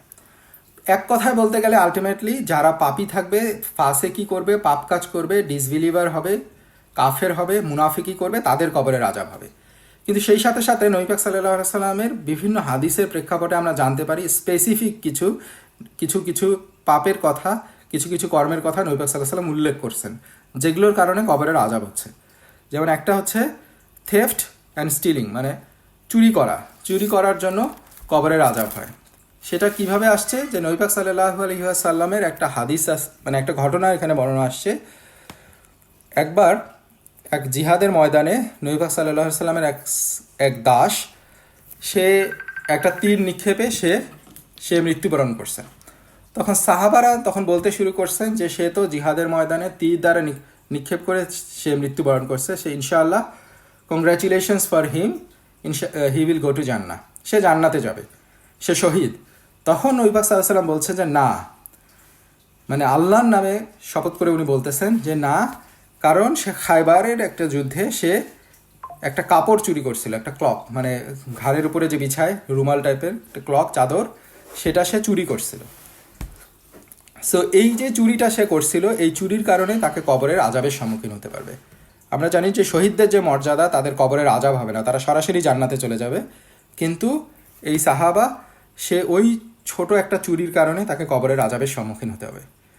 সো এটা হচ্ছে একটা কারণ কবরের আজাব হবে। এখন আমরা যদি চিন্তা করি যে একটা ছোট একটা চুরির কারণে তার যদি কবরের আজাব হয়, যে সাহাবা সে নবী পাক সাল্লাল্লাহু আলাইহি সাল্লামের খেদমত করছে, জিহাদের ময়দানে গেছে, তীর দ্বারা নিক্ষিপ্ত হয়ে মৃত্যুবরণ করছে, তারও কবরের আজাব হচ্ছে এই ছোট একটা চুরির জন্য। তাহলে আমাদের অবস্থাটা কি হবে, যারা আমরা মিলিয়নস অফ ডলার্স চুরি করতেছি, লাখ লাখ কোটি কোটি টাকা আত্মসাৎ করতেছি, যারা মানে আমরা যদি মনে করি চোর হচ্ছে শুধুমাত্র ওই ছিসকে চোর যে রাতের বেলা এসে আমার একটা হাঁড়িপাতিল চুরি করলো, ও তো হচ্ছে ছোট চোর। অথচ আমরা যারা লক্ষ লক্ষ কোটি কোটি টাকা মানুষের আত্মসাৎ করতেছি, সেটা বিভিন্নভাবে টেন্ডারবাজি করে নিচ্ছি, অবৈধভাবে নিচ্ছি, ঘুষ হিসেবে নিচ্ছি, মানুষকে অত্যাচার করে নিচ্ছি, এগুলো তো চুরি। এবং ইন এ কেস যেটা আমরা অত্যাচার করে নিচ্ছি, মানুষের ফাইল আটকায় নিচ্ছি, এটা হচ্ছে আলেমরা বলছে এটা ডাকাতি, এটা চুরিও না, চুরি তো মানুষ না জানায় করে। সো এটার লেভেল হচ্ছে আরও উপরে। তো আমাদের কি অবস্থাটা হবে, আমরা কতজন আমাদের ইনকামগুলোকে এভাবে সৎভাবে করতেছি। সো যারা চুরি করবে তাদেরকে কবরের আজাব পেতে হবে, এটা হচ্ছে কবরের আজাব। তারপরে তো আখিরাতের শাস্তি তো আছেই। এরপরে নবী পাক সাল্লাল্লাহু আলাইহি ওয়াসাল্লামের আরেকটা হাদিসে আসছে দুই ধরনের ব্যক্তির কথা বলা হচ্ছে, একটা হচ্ছে চগলখোর আরেকটা হচ্ছে যারা পরিপূর্ণভাবে নিজেদেরকে প্রপারলি ক্লিন করবে না। সো নবী পাক সাল্লাল্লাহু আলাইহি ওয়াসাল্লাম একবার কবরের পাশ দিয়ে যাচ্ছিলেন, দুইটা কবর, উনি বলছেন যে এই দুটা কবরে আযাব হচ্ছে। সে একটা কিন্তু তারা কোনো মেজর কোনো কারণে হচ্ছে না, তাদের কিছু ছোট কারণে আযাব হচ্ছে। সেই কারণগুলো কি? একটা কারণ হচ্ছে সে টয়লেট করার পরে সে নিজেকে পরিষ্কার করতো না ঠিকভাবে, প্রস্রাব করার পরে সে নিজেকে পুরোপুরিভাবে ক্লিন করতো না, সুন্নাহ মোতাবেক যেভাবে পবিত্রতা অর্জন করতে হয় সেটা করতো না, তার কাপড়ে তার হয়তো প্রস্রাব লেগে যেত। সো এই কারণে তার কবরের আযাব হচ্ছে। আরেকটা কারণ কি? আরেকটা হচ্ছে চগলখুরি করতো। চগলখুরি তো আমরা জানি যে আরেকজনের কথা আরেকজনে গিয়ে লাগানো, সেইভাবে মানুষের মধ্যে ক্ল্যাশ তৈরি করতো, বিদ্বেষ তৈরি করতো, এবং এই কারণে তার কবরের আযাব হচ্ছে। সো এটা মেজর কারণ বলা হয় নাই, কারণ মেজর কারণ তো আরও ভয়ঙ্কর, যে শিরক করে গেছে, যে মানুষকে হত্যা করছে, যে ডাকাতি করছে, রাহাজানি করছে, এগুলো হচ্ছে ভয়ঙ্কর কারণ। এগুলো হয়তো থেকে আমরা অনেকে বেঁচে থাকি, আমরা হয়তো কাউকে হত্যা করি নাই, ডাকাতি করি নাই, কিন্তু আলটিমেটলি শিরক থেকে মুক্ত থাকার চেষ্টা করতেছি। কিন্তু এই যে ছোট ছোট কারণগুলো, এগুলো থেকে আমরা কয়জন বেঁচে থাকতে পারতেছি? এগুলো আমাদের প্রতিনিয়ত সঙ্গী হয়ে আছে। আমরা চগলখুরি থেকে কিভাবে বেঁচে আছি, গীবত থেকে কিভাবে বেঁচে আছি, অথচ এগুলোর জন্য কবরে আযাব দেওয়া হবে। এরপর জাস্ট একটা হাদিস বলবো এই রিলেটেড, যেখানে 4 ধরনের ব্যক্তির কথা বলা হয়েছে যারা কবরের আযাব পাবে। সো হাদিসটা অনেক লম্বা একটা হাদিস, আমরা শুধু ওই অংশটা নিয়ে ইনশাল্লাহ আলোচনা করি যে অংশটায় কবরের আযাবের কথা বলা হচ্ছে। নবী পাক সাল্লাল্লাহু আলাইহি সাল্লাম একবার ফজরের নামাজে এসে সাহাবাদেরকে বললেন যে তোমরা কোনো স্বপ্ন দেখছো কিনা। তো নবী পাক সাল্লাল্লাহু আলাইহি সাল্লাম মাঝে মাঝে এরকম স্বপ্নের কথা বলতেন, নিজের স্বপ্নের কথা বলতেন এবং অন্য সাহাবাদের স্বপ্নের কথা শুনতেন এবং সেটা ব্যাখ্যা করতেন। তখন নবী পাক সাল্লাল্লাহু আলাইহি সাল্লাম, অন্য সাহাবারা কেউ স্বপ্ন দেখে নাই, সো নবী পাক সাল্লাল্লাহু আলাইহি সাল্লাম বলেন আমি একটা স্বপ্ন দেখছি। এবং আমরা জানি অন্যদের সাথে নবী পাক সাল্লাল্লাহু আলাইহি সাল্লাম বা নবীদের স্বপ্নের পার্থক্য হচ্ছে নবীদের স্বপ্ন হচ্ছে ওহী, এটা সত্য। সো নবীদের স্বপ্ন সত্য। তো নবী পাক সাল্লাল্লাহু আলাইহি সাল্লাম যেটা দেখছেন সেটা সত্য, তাকে দেখানো হয়েছে এবং এটা আমাদের কাছে নবী পাক সাল্লাল্লাহু আলাইহি সাল্লাম জানাইছেন। উনি বলতেছেন 2 জন ব্যক্তি আমার কাছে আসছে এবং আমাকে ধরে নিয়ে গেছে, আমাকে তুলে নিয়ে গেছে এবং তাদেরকে ফলো করতে বলা হয়েছে, তাকে ভিন্ন একটা জগতে নিয়ে যাওয়া হয়েছে। এটা স্বপ্নের মধ্যে গেছেন। এখানে মিরাজ এবং এই স্বপ্নের মধ্যে একটা পার্থক্য। মিরাজেও আমরা দেখছি নবী পাক সাল্লাল্লাহু আলাইহি সাল্লামকে নিয়ে যাওয়া হয়েছিল, আল্লাহর কাছাকাছি নিয়ে যাওয়া হয়েছিল, সেক্ষেত্রে সেটা ছিল ফিজিক্যালি তাকে নিয়ে যাওয়া হয়েছে। আর এখানে যেটা বলা হচ্ছে স্বপ্নে তাকে নিয়ে যাওয়া হয়েছে, তাকে ফিজিক্যালি না, স্বপ্নের মধ্যে দিয়ে সে গেছে। সো সেখানে গিয়ে যাওয়ার পরে উনি 4 ধরনের ব্যক্তির অবস্থা দেখতে পারছেন। সো এক ধরনের ব্যক্তি, তারা আমরা চিন্তা করি সে একটা ব্যক্তি শুয়ে আছে আর উপরে একটা ব্যক্তি দাঁড়ানো এবং তার হাতে বড় বড় পাথর, সে পাথর দিয়ে তার মাথার মধ্যে বাড়ি মারতেছে এবং মাথাটা ক্র্যাশ হয়ে যাচ্ছে, চূর্ণ বিচূর্ণ হয়ে যাচ্ছে। সে গিয়ে পাথরটা আবার তুলে নিয়ে আসতেছে এবং যখন সে যাচ্ছে এবং পাথরটা তুলে নিয়ে আসতেছে এর মধ্যে তার মাথাটা আবার ঠিক হয়ে যাচ্ছে এবং তাকে আবারও বাড়ি মারতেছে, এরকম কন্টিনিউয়াসলি তাকে এরকম করতেছে। এবং যাকে এটা করা হচ্ছে সে তো সেই ব্যথায় বা সেই কষ্টে চিৎকার করতেছে। নবী পাক সাল্লাল্লাহু আলাইহি সাল্লাম অবাক হয়ে গেলেন যে সুবহানাল্লাহ, এটা কি কেন তাকে এরকম করা হচ্ছে? কারণ মানে নবী পাক সাল্লাল্লাহু আলাইহি সাল্লাম মানে এটা দেখে মানে উনি তো কষ্ট পাচ্ছেন, উনি অবাক হয়ে যাচ্ছেন, উনি চিন্তা করতেছে যে এইরকম শাস্তি কেন দেওয়া হচ্ছে। তখন তাকে বলা হলো যে না, প্রসিড, সামনে আগাও। তাকে উত্তর দেয়া হলো না যে কেন এটা করা হচ্ছে। সামনে গিয়ে উনি দেখতে পাইলেন যে একটা লোক, ওই একইভাবে একজন লোক, সে একটা হুক, লোহার হুক নিয়ে হাতের মধ্যে আছে, বিশাল এক হুক, সে হুক নিয়ে আসে এবং আরেকটা লোক সে শুয়ে আছে, তার হুকটা দিয়ে তাকে জোরে বাড়ি মারা হচ্ছে, মানে হুকটা মাথার পিছনে ঢুকায় দেওয়া হচ্ছে। সো মাথার পিছনে ঢুকায় দেওয়া হচ্ছে এবং টান দিয়ে হুকটা বের করে নিয়ে আসা হচ্ছে, এমনভাবে বের করে নিয়ে আসা হচ্ছে যে তার মানে মাথার মগজ, মুখ মণ্ডল সব কিছু ছিঁড়ে বিচ্ছিন্ন হয়ে হুকটা বের হয়ে আসতেছে। এবং তখন তাকে আবার উল্টায় দেওয়া হচ্ছে এবং আবার হুকটা নেওয়া হচ্ছে এবং অপোজিটলি তার মুখ দিয়ে ঢুকায় ঘাড়ের পিছন দিয়ে হুকটা টেনে বের করা হচ্ছে। তখন নবী পাক সাল্লাল্লাহু আলাইহি সাল্লাম আবারও বললেন সুবহানাল্লাহ, এরা কারা, কেন এদের কি হচ্ছে এখানে? তখন বললেন যে তুমি সামনে চলো।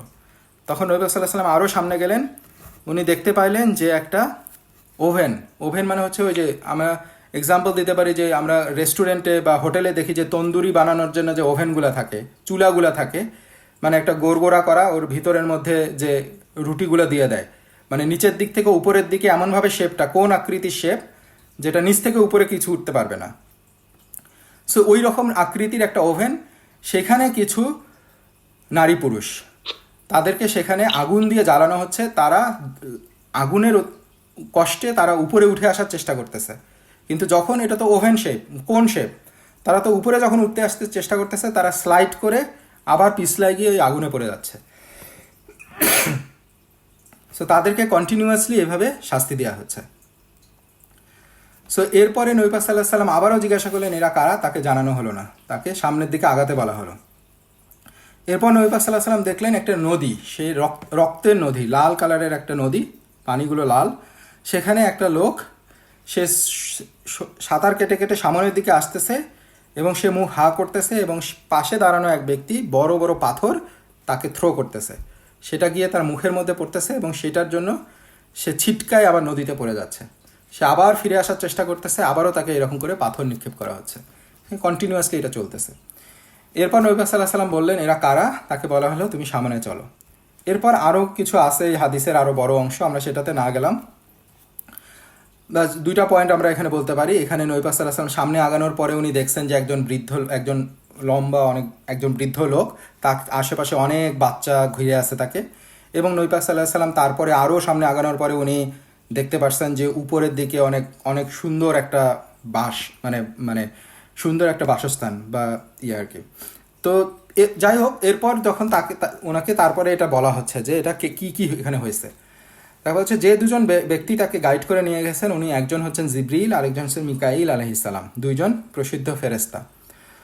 এবং প্রথম যে ব্যক্তির শাস্তি হচ্ছিল, যাদেরকে আমাদের যদি মনে থাকে, তাদেরকে পাথর দিয়ে মাথাটা চূর্ণ করে দেওয়া হচ্ছে।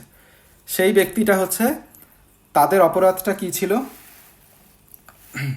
তাদের অপরাধ হচ্ছে যে তারা কুরআন স্টাডি করছিল, তাদেরকে এলেম দেয়া হয়েছিল, কিন্তু সেটা তারা পালন করে নাই, তারা কুরআন মোতাবেক চলে নাই। তাদের কাছে নলেজ আসছিল, কিন্তু তারা সেটার উপর অ্যাক্ট করে নাই, সেটার মতো করে কাজ করে নাই। সে এই জন্য তাদেরকে শাস্তি দেওয়া হচ্ছে। দ্বিতীয় ধরনের ব্যক্তি, যাদেরকে হুক দিয়ে তাদেরকে মাথার সামন থেকে পিছন এবং পিছন থেকে সামনে বের করে আনা হচ্ছিল, তারা কি করত? তারা মিথ্যা কথা বলতো এবং সেই মিথ্যাটা পুরো পৃথিবীতে ছড়ায় যেত। তারা মিথ্যা বলতো এবং সেটা পুরো পৃথিবীতেও সেটা মিথ্যাটা ছড়ায় যেত। সে একটা মিথ্যা বললো, সেটা সমাজে ছড়ায় যেতে পারে, দেশের সবখানে ছড়ায় যেতে পারে, পৃথিবীর সবখানে ছড়ায় যেতে পারে। এবং এটা এখনকার দুনিয়া খুবই স্বাভাবিক। আমরা ফেসবুক, ইউটিউব, আমাদের সোশ্যাল মিডিয়ায় একটা কিছু মিথ্যা বললাম, প্রোপাগান্ডা চালিয়ে আনলাম এবং সেটা মুহূর্তের মধ্যে সারা দুনিয়ায় ছড়ায় গেল। এনিওয়ে, তারা হচ্ছে মিথ্যুক, তারা মিথ্যা বলতো এবং সেটা প্রসার করতো। দ্বিতীয় দিতে যারা ছিল, ওই ওভেনের মধ্যে, ওই আগুনের মধ্যে যাদেরকে পুরানো হচ্ছিল, তারা হচ্ছে বেবিচারে লিপ্ত ছিল। সেই নারী পুরুষগুলো বেবিচারে লিপ্ত ছিল, তাদেরকে এভাবে কবরে শাস্তি দেওয়া হচ্ছে। আর চতুর্থ যারা ওই রক্তের নদীর মধ্যে সুইং করতেছে এবং তাদেরকে পাথর মেরে নিক্ষেপ করা হচ্ছে, তারা হচ্ছে সুদের সাথে সংশ্লিষ্ট ছিল। সো তারা সুদি কারবার করত। এবং আমরা জানি 4 ধরনের ব্যক্তি সুদের মধ্যে থাকলে তাদেরকে সেই শাস্তির আওতায় আনা হবে: যে সুদ নেবে, যে সুদ দেবে, যে সুদ লিখবে এবং যে সুদের সাক্ষী থাকবে। এই জন্যই বলা হচ্ছে যারা কনভেনশনাল, যে সুদী ব্যাংকগুলোতে চাকরি করে, শুধুমাত্র যে সুদ দিল এবং নিল তা না, এখানে যারা চাকরির সাথে সংশ্লিষ্ট থাকবে, যে সাক্ষী দিবে, যে লিখবে, সবাই হচ্ছে এর আওতাভুক্ত হবে এবং তাদেরকে এই শাস্তির সম্মুখীন হতে হবে। এবং এই জন্য বলে রাখি যে এটা নিয়ে হয়তো আমরা ফিউচারেও ইনশাল্লাহ আলোচনা করব, যখন আমরা মেজর সিন নিয়ে আলোচনা করব, বড় পাপ নিয়ে আলোচনা করব। সুদ হচ্ছে এত ভয়ঙ্কর একটা পাপ, এটা হচ্ছে দুইটা পাপের জন্য, দুইটা পাপের কারণে আল্লাহ তাআলা যুদ্ধ ঘোষণা করছেন। সেই দুইটার একটা হচ্ছে যে আল্লাহর অলিদের সাথে যুদ্ধ ঘোষণা করবে, যে আল্লাহর প্রিয় বান্দাদের সাথে যুদ্ধ ঘোষণা করবে, আল্লাহ তাআলা কিয়ামতে তার সাথে যুদ্ধের ঘোষণা দিচ্ছেন। সেটা কীরকম হতে পারে? ফর এক্সাম্পল, প্যালেস্টাইনের উপরে যুদ্ধ ঘোষণা করছে ইসরায়েল, আমেরিকার লিডাররা, তারা যুদ্ধ ঘোষণা করছে। আল্লাহ তাআলা এরকম যাদের অলির সাথে, ইভেন সেটা ছোট পর্যায়েও এমনও হতে পারে যে কোনো একজন অলি, আল্লাহর প্রিয় বান্দা, তার সাথে আমি যুদ্ধ ডিক্লেয়ার করলাম, তার আমি ক্ষতি করার নিয়ত করলাম এবং তাকে মেরে ফেলার নিয়ত করলাম, মানে তার সাথে আমার যুদ্ধ 1-to-1ও হতে পারে, একটা বড় গ্রুপ আকারেও হতে পারে। সো যারাই আল্লাহর অলিদের সাথে যুদ্ধ ঘোষণা করবে, আল্লাহ তাআলা তার সাথে যুদ্ধের ঘোষণা দিচ্ছেন। এবং 2 নাম্বার কারণ যেটা হচ্ছে, সেটা হচ্ছে যারা সুদের সাথে যুক্ত থাকবে। এবং এই 4 ধরনের ব্যক্তি। সো একজন সাহাবা এটা বর্ণনা করছেন, মোস্ট লাইকলি ইবনে আব্বাস রাদিয়াল্লাহু তাআলা আনহু। উনি কুরআনের এই আয়াতের তাফসির করছেন। উনি বলছেন যে কিয়ামতের ময়দানে আল্লাহ তাআলা যে সুদের সাথে লিপ্ত থাকবে তাকে উইপন দেবে, যুদ্ধাস্ত্র দেবে, তাকে বলবে যে তুমি কি যুদ্ধাস্ত্র চাও নাও, এবং তারপরে আল্লাহ তাআলা এবং নবী পাক সাল্লাল্লাহু আলাইহি সাল্লাম তার সাথে যুদ্ধ করবে। সো কি ভয়ঙ্কর পরিস্থিতি হবে যে স্বয়ং আল্লাহ তার সাথে যুদ্ধের ডিক্লারেশন দিছে। অথচ এটা হচ্ছে এমন একটা পাপ যেটা আমাদের রন্ধ্রে রন্ধ্রে ছড়ায় পড়ছে, এনজিওগুলো দিয়ে ছড়ায় পড়ছে এবং ব্যাংকগুলো দিয়ে ছড়ায় পড়ছে। আমরা কি করছি, সমাজে যারা ব্যাংকে চাকরি করে, সুদী ব্যাংকে চাকরি করে, it's one of the best job, secured job, এটার জন্য আমরা লাইন দিয়ে ধরে থাকি এই জবগুলোর জন্য। এবং আমরাও এই সুদের মধ্যে, লোনের মধ্যে ঢুকে পড়ি। আমাদের বাড়ি লাগবে, গাড়ি লাগবে, আমাদেরকে সেখানে সহায়তা করবে? এই সুদী ব্যাংকগুলো আমাদেরকে সাহায্য করবে। সো এই সুদী ব্যাংকগুলো আমাদের দুনিয়াকে সাজানোর জন্য কাজ করতেছে। সো এইগুলো কেন আসলে ভয়ঙ্কর, এই সুদী ব্যাংকগুলোর লুফলটা কি, এটা যে আরও যারা ধনী তাদেরকে যে আরও ধনী বানাচ্ছে এবং যারা গরিব তাদেরকে আরও গরিব বানাচ্ছে এবং এটা ট্র্যাপে ফেলতেছে মানুষকে, এই জিনিসগুলো, এই ইকোনমিক সিস্টেমগুলো নিয়ে আমরা হয়তো ইনশাআল্লাহ ফিউচারে আলোচনা করব। বাট এটা একটা ভয়ঙ্কর হারাম। হ্যাঁ, সুদ হচ্ছে 7টা মেজর সিনের একটা হচ্ছে এই সুদ, এবং এটা ওয়ান অফ দ্য 2 সিনস যেটার জন্য আল্লাহ তাআলা যুদ্ধের ঘোষণা দিচ্ছেন। সো আল্লাহ তাআলা এই 4 ধরনের ব্যক্তিকে কবরের আজাব হচ্ছে, এটা নবী পাক সাল্লাল্লাহু আলাইহি সাল্লামকে স্বপ্নের মাধ্যমে দেখাইছেন। সো ফাইনালি যেটা বলি যে ওই যে একজন বৃদ্ধ ব্যক্তি এবং অনেক বাচ্চাদেরকে দেখছিলেন ওই স্বপ্নের মধ্যে, উনি হচ্ছেন ইব্রাহিম আলাইহিস সালাম, এবং ওনার আশেপাশে যে বাচ্চারা ছিল তারা হচ্ছে যে বাচ্চাগুলো নাবালক অবস্থায় মারা যাবে। সো মুসলিমদের বাচ্চা এবং অন্যান্য বাচ্চারাও, কারণ তখন মুসলিমরা নবী পাক সাল্লাল্লাহু আলাইহি সাল্লামকে বলছিলেন যে এটা কি পেগানদের যারা মুশরিক তাদের বাচ্চারাও সেখানে থাকবে? নবী পাক সাল্লাল্লাহু আলাইহি সাল্লাম বলছেন যে হ্যাঁ, তারাও সেখানে থাকবে। সো এটা হচ্ছে যারা নাবালক অবস্থায় মারা যাবে। তো এরপরে আমরা আরও 2টা পয়েন্ট বলি যেটার জন্য কবরে আযাব হবে। একটা হচ্ছে ঋণ, ডেপ্থ। ঋণ হচ্ছে লোন। একটা তো হচ্ছে সুদী লোন, সেটা তো আলাদা। লোন ইটসেলফ হারাম না, লোন নেওয়াটা হারাম না, সুদী লোনটা হারাম, সেটা হচ্ছে একটা। কিন্তু হালাল লোনের জন্যও আমাদের কবরের আযাব হইতে পারে। সেটা কি রকম, যে আমি লোন নিছি কিন্তু পরিশোধ করি নাই, এবং আমি অকেজ কারণে লোন নিছি। লোন আসলে ইসলামের দৃষ্টিতে লোনটা যদিও হালাল, কিন্তু এটা একটা অপছন্দনীয় কাজ। আল্লাহ তাআলা লোন এটাকে অপছন্দ করেন, এটা লোন আমরা নিব না। এবং এটা নবী পাক সাল্লাল্লাহু আলাইহি ওয়াসাল্লাম একবার বলতেছিলেন যে উনি এতটাই তটস্থ হয়ে বলতেছিলেন যে আমার কাছে এক ভয়ঙ্কর খবর নাজিল করা হয়েছে, ভয়ঙ্কর খবর বারবার বলতেছিলেন। তখন সাহাবারা বলছে যে কী খবর নাজিল করা হয়েছে? তখন উনি বলছিলেন যে এই যে মানে ডেপ্থ নিবে, ঋণ নেবে, এইটার ভয়াবহতা, যে একটা ব্যক্তি যদি ঋণ নেয় এবং সে যদি আল্লাহর রাস্তায় শহীদও হয়ে যায়, তারপরেও এই ঋণ তাকে আটকায় রাখবে জান্নাতে যাওয়া থেকে। কতটা ভয়ঙ্কর! ঋণ পরিশোধ না হলে সে সে সে সে হাসরের ময়দানে আগাইতে পারবে না, জান্নাতে যেতে পারবে না। এবং এই জন্য আমরা দেখি যে কেউ মারা গেলে জানা যায় জিজ্ঞাসা করা হয় যে তার কোনো ঋণ আছে কিনা। এই কালচারটা আমাদের মধ্যে আছে, এবং অবশ্যই কারো ঋণ থাকলে, আমাদের আত্মীয় স্বজন, বন্ধুবান্ধব, পিতামাতা, ছেলে মেয়ে কারো ঋণ থাকলে সেটা ফয়সালা করে ফেলতে হবে। বাট ওইটা তো গেল ফয়সালা, তার মারা যাওয়ার পরে অন্যদের উপর নির্ভর করলাম। আমি কি করলাম? আমাকে তো আমার জিনিসটা, আমার ফয়সালা আমাকেই করে যাইতে হবে। সো প্রথম কাজ হচ্ছে আমরা ঋণ নেওয়া থেকে বিরত থাকবো। একান্তই যদি কোনোভাবে নিতে হয় তাহলে সেটা প্রথম কাজ হচ্ছে, আমার ইনকামের প্রথম কাজ হচ্ছে সেটা পরিশোধ করা। এবং যারা আমরা ঋণ দেব তাদেরও দায়িত্ব হচ্ছে সেটাকে সহজ করে দেয়া। সো ইসলামের ইকোনমিক সিস্টেমটা এত চমৎকার, এত বিউটিফুল, এটা নিয়ে আমরা ইনশাল্লাহ পরে আলোচনা করব। তো যাই হোক, এই ঋণের কারণে কবরের আযাব হবে। এবং লাস্ট পয়েন্ট হচ্ছে এক্সেসিভ উইপিং, অনেক বেশি কান্না করলে। এটা কি রকম, যে কেউ যখন মারা যায় তার আত্মীয় স্বজনরা যদি অনেক বেশি কান্না করতে থাকে, আহাজারি করতে থাকে, এইটা তার কবরের আযাবের কারণ হয়। ওমর রাদিয়াল্লাহু তাআলা যখন তাকে যখন ছুরিকাঘাত করা হলো মৃত্যুসজ্জায়, তখন একজন সাহাবা আসলেন, উনি কান্নাকাটি করতেছিলেন। তখন উনি বলছিলেন যে কান্নাকাটি করবা না, কারণ নবী পাক সাল্লাল্লাহু আলাইহি ওয়াসাল্লামের কাছে আমি শুনছি যে যখন এই কান্নার জন্য কবরের আযাব হইতে থাকে মৃত ব্যক্তির। সো এই জন্যই ইসলামের মেসেজটা হচ্ছে, ইসলামের ইয়েটা হচ্ছে যে আমরা, হ্যাঁ, কেউ মারা গেলে আমাদের কষ্ট হবে, কান্না আসবে, আমরা কাঁদবো, কিন্তু আমরা আহাজারি করব না। এই যে গলা চাপড়ায়, বুক চাপড়ায়, মাটিতে গড়াগড়ি দিয়ে কান্নাকাটি, এটা করবো না। আল্লাহ তাআলা আমাদেরকে ধৈর্যশীল দেখতে চান। মৃত্যু আসবে, মৃত্যুই আমাদের আলটিমেট ডেস্টিনেশন, কিন্তু এটাই তো এন্ড না, এটা হচ্ছে শুরু। সো ইনশাআল্লাহ আমরা তার জন্য দোয়া করবো এবং আমরা ধৈর্য ধারণ করবো, এবং সে যে একজন মারা গেল, সে চলে গেল, তার থেকে শিক্ষা নিব যে আমাদেরকেও যেতে হবে। সো এনিওয়ে, এই এক্সেসিভ উইপিং বা অনেক বেশি আহাজারি করা, এটা হচ্ছে কবরের আযাবের একটা কারণ। আমাদের সময় শেষ।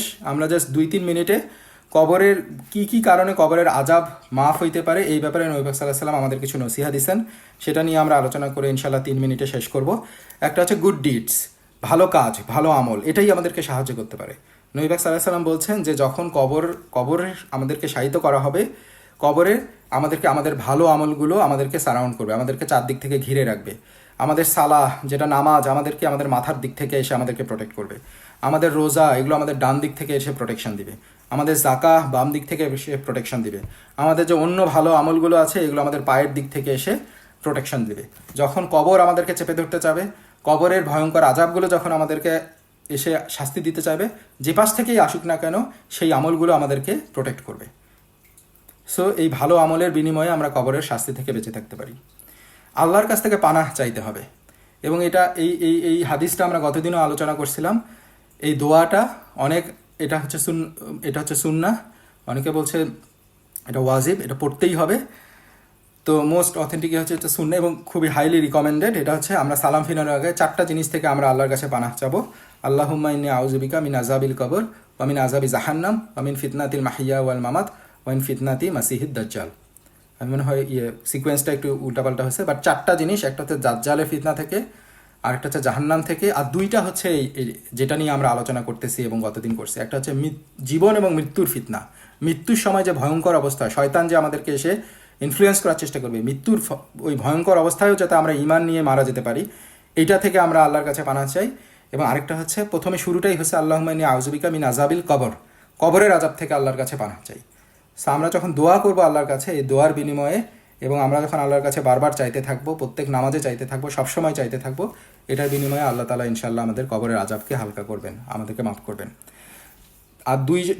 আর 3টা পয়েন্ট, যেটা হচ্ছে শুহাদা, যারা আল্লাহ রাস্তায় শহীদ হবে তাদের ক্ষেত্রে বলা হয়েছে যারা আল্লাহ রাস্তায় যুদ্ধ করে দিন প্রতিষ্ঠার জন্য যুদ্ধ করতে গিয়ে শহীদ হবে। এবং শহীদ শুধু সেটাই ক্যাটাগরি না, শহীদের আরও ক্যাটাগরি আছে, সেগুলো হয়তো আমরা ইনশাল্লাহ অন্য সময় আলোচনা করব। বাট শহীদ যে হবে তাদেরকে আল্লাহ তাআলা কবরের আযাব থেকে মাপ দেবেন। তারা সরাসরি আল্লাহ তাআলা যেটা বলছেন যে তারা জান্নাতে চলে যাবে এবং তারা জান্নাতে একটা পাখি হয়ে জান্নাতে ঘুরতে থাকবে, এবং যারা আল্লাহর রাস্তায় শহীদ হবে। আর হচ্ছে মুরাবিদটা হচ্ছে যারা ইসলামিক বর্ডার যারা পাহারা দেয়, যারা বর্ডারে কাজ করবে, মুসলিমদেরকে রক্ষা করবে কাফেরদের হাত থেকে, বর্ডার প্রতিরক্ষায় কাজ করবে। সো নবী পাক সাল্লাল্লাহু আলাইহি ওয়াসাল্লাম একটা হাদিসে আছে যে সবার আমলনামা বন্ধ হয়ে যাবে, কিন্তু যারা মুরাবিদ হিসেবে কাজ করবে, বর্ডার প্রতিরক্ষায় কাজ করবে, তারা মারা যাওয়ার পরেও তাদের এই ভালো আমলটা চলতে থাকবে, আমলনামায় লেখা হতে থাকবে, এবং এটা তাদেরকে কবরের আযাব থেকে মানে সেভ করবে। লাস্ট যে পয়েন্টটা সেটা হচ্ছে যারা ফ্রাইডেতে মারা যাবে তাদেরকে ইনশাআল্লাহ আল্লাহ তাআলা এই দিনের বরকতে, এটা যে একটা পবিত্র দিন, এটার বরকতে ইনশাআল্লাহ কবরের আযাব থেকে মাফ করবেন। এটাও আমরা হাদিস থেকে জানতে পারি। তো এটুকুই আমার আলোচনার ছিল। আল্লাহ তাআলা আমাদেরকে কবরের আযাব থেকে মুক্ত থাকার তৌফিক দান করুক, কবরের আযাব আমাদের এখান থেকে বাঁচার তৌফিক দান করুক, এবং সেই মোতাবেক কাজ করার তৌফিক দান করুক। দুনিয়াকে আমাদের সেইভাবে সাজানোর তৌফিক দান করুক যাতে আমাদের কবরের এই আযাবকে ফেস করতে না হয়। এবং কবরের যে ফিতনা, কবরের যে পরীক্ষা, যেটা আমরা অচিরেই সম্মুখীন হতে যাচ্ছি, যেই মুনকার নাকিরের যে কোশ্চেনের আনসারের সম্মুখীন হতে যাচ্ছি, এটার কোশ্চেন আনসার আমাদের জেনে লাভ নাই, এটার জন্য আমাদের নিজেদেরকে প্রিপেয়ার করতে হবে। সো এটার প্রিপারেশন নেওয়া তৌফিক দান করুক। দুনিয়ায় আমরা আমাদের অনেক কিছু অর্জনের জন্য প্রিপারেশন নেই, যেটাকে আমরা সার্টেইন মনে করি। আমি মনে করি যে আমার এই জবই আমাকে রিজিক দিচ্ছে, সেই জবের জন্য আমি নিজেকে প্রিপেয়ার করি। এই ব্যবসাই আমাকে রিজিক দিচ্ছে, সেটার জন্য আমি নিজেকে প্রিপেয়ার করি। হ্যাঁ, আমাদেরকে এটা করতে হবে, এটাই ইসলামের বিধান। দুনিয়ায় চলার জন্য আমাদেরকে রিজিক হাসিলের জন্য আমাদেরকে এটা করতে হবে, কিন্তু আলটিমেট উদ্দেশ্য হচ্ছে আখিরা। যে টেস্ট, যে পরীক্ষা আমাদের সবাইকেই দিতে হবে এবং যেটার বিনিময়ে আমাদের ফয়সালা হবে, সেই পরীক্ষার জন্য প্রস্তুতিটাই হচ্ছে আসল প্রস্তুতি। সো আল্লাহ তাআলা আমাদেরকে সেই তৌফিক দান করুক এবং আমাদের জন্য সেটা সহজ করে দিক ইনশাআল্লাহ। সো আমরা এখানে শেষ করি। আমরা জাস্ট 2-4 মিনিট ইনশাআল্লাহ